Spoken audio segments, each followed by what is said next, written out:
I think that the journey for self discovery, in order to figure out who you are and what you're about, is probably one of the most important journeys you can be on. And if I'm being very honest, you have to make the deliberate decision to even realize that you need to walk down that path. Because for most of my early and mid 20s, a lot of my identity was centered around my corporate job. And you know what? I would give a lot of grace to anyone who is in their early or mid 20s that uses their corporate job to anchor their identity because you've pretty much been building up your entire life to get to that point, especially if it's in a competitive industry. But I would say that there is always a turning point or a catalyst for change that encourages you to be a bit more curious in terms of who you actually are and what you really want to be doing in life. And for some of us, that catalyst for change was simply realizing that what we are doing no longer resonates with us. And when you start to get that feeling that there is something else out there, in the sense that the person that you actually really want to be is doing different things in their day to day, they are essentially living a completely different life. And perhaps it's reflected through a change in their career or a change in where they're living. Whatever it is, you're getting the call from inside. And every time the call for change just gets louder and louder.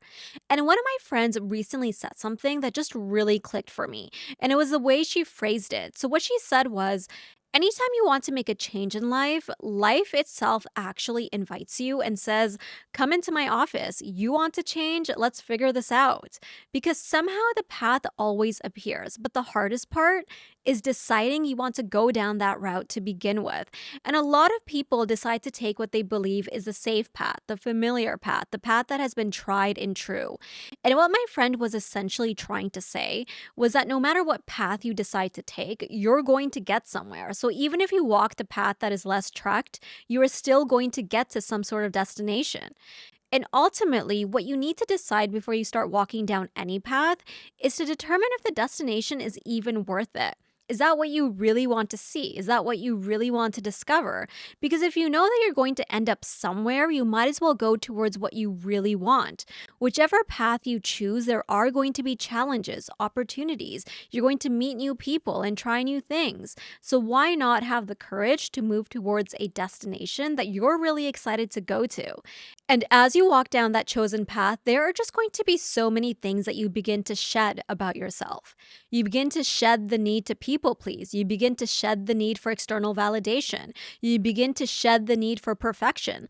But I think the most beautiful part of the journey is realizing that it was still the version of you that people pleased or wanted to be perfect all the time that did her part to get you to where you are today. Like she still did the absolute best she could do, and she still helped you win despite not having yet gone on the full journey of self discovery. And at the end of the day, what this should tell you is that even when you think you don't have all the resources you need to succeed, you actually do have enough of everything that you need in order to get to the next level of your life. It's like where you are right now, believe it or not, you already have what you need to get to that next phase of your life. Because you need to take actions with the resources and capabilities you already have. And every time you do that, you begin to compound the effort you're making to get to the next level in your life. And you know what? Put this to the test for yourself in weekly increments because you're not necessarily looking for external markers of success, but rather at the end of each week, you're looking to see if you feel differently about yourself.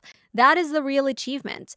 Being able to level up who you are and what you're about to handle the next phase of your life. And on that journey, another really interesting thing that happens is that the philosophies you hold about life become truer and truer. You just get more evidence on what perspectives are really serving you the most. For me, I truly believe that if you make life easy for someone else because of an act of kindness, then life will be made easy for you too. And sometimes we feel like perhaps we were too kind, especially to those who didn't really appreciate us. But even then, I find that you still benefit from your own actions. Whether you get an unexpected discount at the mall or someone gives you the right directions if you were going the wrong way. Whatever it may be, kindness doesn't go to waste. Now, of course, you should not put yourself in situations where you might be taken advantage of, but I would say that what goes around comes around. So you might as well put out into the world what you want to receive back. All this to say, life works in mysterious ways, and we will eventually find ourselves on the path that we were always meant to be on.